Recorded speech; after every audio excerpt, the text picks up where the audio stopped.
आइए जानते हैं आज की प्रमुख अंतर्राष्ट्रीय खबरों को। उससे पहले एक नजर आज के हेडलाइंस पे। 24 घंटे में इस 2% का नेटवर्क खत्म कर दूंगा। बाबा सिद्दीकी के मर्डर के बाद लॉरेंस बिश्नोई को पप्पू यादव ने दी खुली चुनौती। मुंबई से न्यूयॉर्क जा रहे एयर इंडिया विमान को मिली बम से उड़ाने की धमकी, डाइवर्ट कर दिल्ली एयरपोर्ट पर उतारा। बहराइच में दुर्गा विसर्जन के दौरान हिंसा, 1 की मौत, 6 पुलिसकर्मी सस्पेंड। राकेश टिकैत ने ईवीएम को बताया भाजपा की मौसी, विनेश फोगाट की जीत पर भी दिया बयान। भगवंत मान ने बीजेपी पर साधा निशाना, पूछा हमारा कसूर क्या था। अपने सैनिकों को दक्षिणी लेबनान से निकाल ले, इजरायली पीएम नेतन्याहू ने यूएन से की अपील। अब दुश्मनों के छक्के छुड़ाएगा इजराइल, अमेरिका भेज रहा थर्ड बैटरी और 100 स्पेशल जवान। गाजा के स्कूल पर इजराइल की एयर स्ट्राइक, बच्चों समेत 20 लोगों की मौत और कई घायल। भूल भुलैया 3 और सिंघम अगेन के क्लैश पर कार्तिक आर्यन ने तोड़ी चुप्पी, कहा दिवाली इतनी बड़ी हॉलिडे। और ऑस्ट्रेलिया से हार के बाद पाकिस्तान के भरोसे टीम इंडिया, कैसे खेलेगा सेमीफाइनल। महाराष्ट्र के पूर्व मंत्री और 3 बार के विधायक बाबा सिद्दीकी की हत्या को लेकर राजनीति शुरू हो गई है। विपक्ष सिंधिया सरकार पर हमलावर है, जबकि इतने बड़े नेता की हत्या हो सकती है तो राज्य में जनता कितने सुरक्षित है। इस बीच बिहार के निर्दलीय सांसद पप्पू यादव ने गैंगस्टर लॉरेंस बिश्नोई को खुली चुनौती दी है। पप्पू यादव ने कहा है, अगर कानून अनुमति दे तो 24 घंटे में लॉरेंस बिश्नोई जैसे 2% के अपराधी के पूरे नेटवर्क को खत्म कर दूंगा। पूर्णिया के सांसद पप्पू यादव ने पर लिखी अपनी पोस्ट में विवादित शब्दों का इस्तेमाल किया है। उन्होंने लिखा कि यह देश है या डैश डैश डैश की फौज। एक अपराधी जेल में बैठकर चुनौती दे रहा है, लोगों को मार रहा है, लेकिन सभी मूक दर्शक बने हुए हैं। पप्पू यादव ने कहा कि लॉरेंस बिश्नोई ने कभी भी मूसेवाला को मरवा दिया, कभी करनी सेना के मुखिया को मरवाया और अब एक उद्योगपति राजनेता को मरवा डाला। मुंबई से न्यूयॉर्क जा रहे एयर इंडिया के विमान को आज बम से उड़ाने की धमकी मिली है। बम की धमकी के बाद लोगों में अफरा तफरी मच गई है।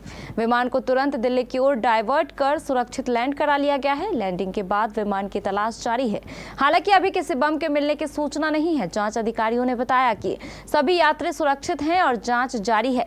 एयर इंडिया के विमान ने देर रात 2 बजे मुंबई के छत्रपति शिवाजी महाराज अंतर्राष्ट्रीय हवाई अड्डे से न्यूयॉर्क के लिए उड़ान भरी थी। फ्लाइट को टेक ऑफ हुए थोड़ा ही समय बीता था कि उसे बम से उड़ाने की धमकी मिली। इस धमकी के बाद विमान को सुरक्षा कारणों से दिल्ली की ओर डाइवर्ट कर दिया गया। अधिकारियों ने बताया कि वर्तमान में विमान नई दिल्ली के इंदिरा गांधी अंतर्राष्ट्रीय हवाई अड्डे पर खड़ा है और यात्रियों और चालक दल की सुरक्षा सुनिश्चित करने के लिए सभी मानक सुरक्षा प्रोटोकॉल का पालन किया जा रहा है।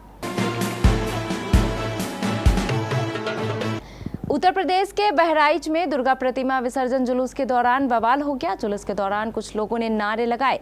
इसके बाद एक समुदाय विशेष के लोगों ने पथराव और फायरिंग कर दी। फायरिंग में एक युवक की मौत हो गई, जिसने तनाव और बढ़ा दिया। इस दौरान भगदड़ में कई लोग घायल भी हो गए। घटना के बाद हिंदूवादी संगठनों ने जिले में जगह जगह प्रतिमा विसर्जन रोककर प्रदर्शन शुरू कर दिया।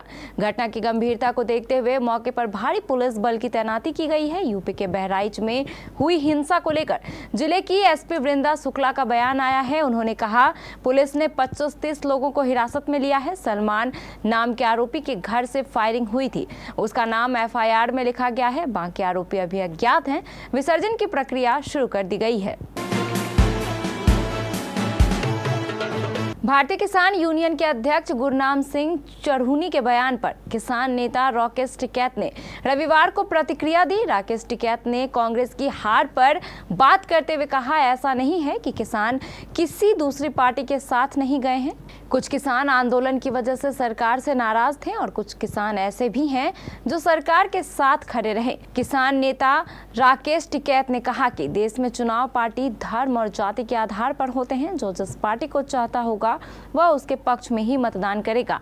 जो किसान मजदूर पार्टी के साथ होता है तो वह उसी को चुनता है, मगर संगठन की बात आती है तो वह उसी के साथ होते हैं। इसका मतलब यह नहीं हो जाता कि किसान संगठन की विचारधारा के मुताबिक ही सब कुछ करे। पंजाब सीएम भगवंत मान ने जम्मू कश्मीर के डोडा में बीजेपी पर तीखा हमला किया।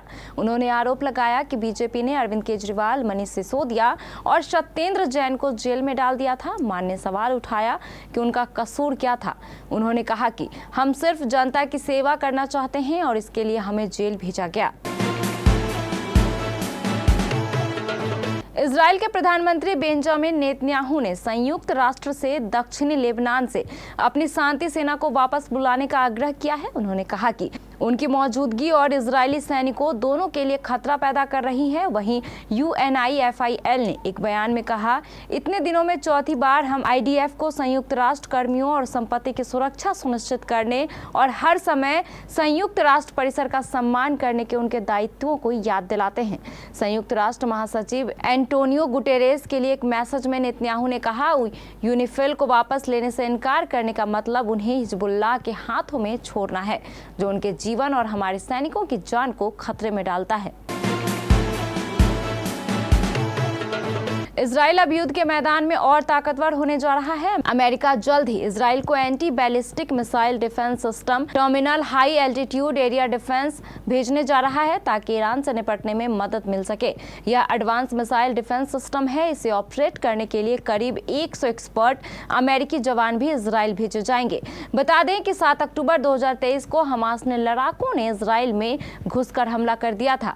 उसके बाद इजराइल ने गाजा में जवाबी कार्रवाई की। इस युद्ध में हिजबुल्लाह और ईरान ने भी इजराइल के खिलाफ मोर्चा खोल रखा है। इजराइल ने एक बार फिर गाजा में एयर स्ट्राइक की है। स्थानीय अस्पतालों के अनुसार इजराइल के इस हवाई हमले में आश्रय स्थल बने मध्य गाजा स्थित स्कूल में बच्चों सहित कम से कम 20 लोगों की मौत हो गई। रविवार देर रात के हमले में नुसेरात में 2 महिलाओं की भी मौत हो गई। यह स्कूल गाजा में साल भर से चल रहे युद्ध के कारण विस्थापित हुए कई फिलिस्तीनियों का ठिकाना था। सबों को नुसेरात के अल अवदा अस्पताल और देर अल बलाह के अल अक्सा शहीद अस्पताल ले जाया गया। कई मोर्चों पर युद्ध लड़ रहा है। इजराइल गाजा के स्वास्थ्य मंत्रालय के अनुसार इजराइल की बमबारी और गाजा पर उसके जमीनी आक्रमण में 42,000 से ज्यादा फिलिस्तीनी मारे गए हैं। कार्तिक आर्यन, विद्या बालन और तृप्ति डिमरे स्टारर भूल भुलैया 3 को लेकर दर्शक काफी उत्साहित हैं। फिल्म 1 नवंबर को सिनेमाघरों में रिलीज हो रही है। हालांकि उस दिन रोहित शेट्टी की फिल्म सिंघम अगेन भी रिलीज होने के लिए पूरी तरह से तैयार है। दोनों फिल्में बॉक्स ऑफिस पर एक दूसरे से क्लैश कर रही हैं। दोनों ही मूवीज को बड़े पर्दे पर देखने के लिए फैंस उत्साहित है। ऐसे में कौन फिल्म किस पर भारी पड़ेगी, ये देखने लायक होगा। वहीं भूल भुलैया 3 और सिंघम अगेन के क्लैश होने पर कार्तिक ने अपनी प्रतिक्रिया दी है। भूल भुलैया 3 और सिंघम अगेन इस साल की सबसे बहुप्रतीक्षित फिल्मों में से एक है, जिसके रिलीज का फैंस दिल थाम कर इंतजार कर रहे हैं। इसके रिलीज में सिर्फ थोड़े ही दिन बच गए हैं। अपने फिल्म के प्रमोशनल इवेंट में कार्तिक आर्यन ने दोनों फिल्मों के क्लैश पर कहा, दिवाली इतनी बड़ी हॉलिडे है, मुझे लगता है 2 फिल्में आराम से चल सकती है। भारतीय क्रिकेट टीम को महिला T20 विश्व कप के सेमीफाइनल में पहुंचने के लिए अब किस्मत के सहारे बैठना होगा। ऑस्ट्रेलिया से हार के बाद भारतीय टीम ने अपने पैरों पर खुद कुल्हाड़ी मार ली है। इस हार से भारत के 2 मैचों में 4 अंक हैं और वह ग्रुप ए में बेहतर नेट रन रेट के आधार न्यूजीलैंड से ऊपर दूसरे नंबर पर है। न्यूजीलैंड के भी 2 जीत से 4 अंक हैं, लेकिन उसका नेट रन रेट भारत से कम है। भारतीय टीम सोमवार को पाकिस्तान बनाम न्यूजीलैंड मैच में पाकिस्तान के लिए जीत की दुआ करेगी, जिसका नेट रन रेट माइनस में है।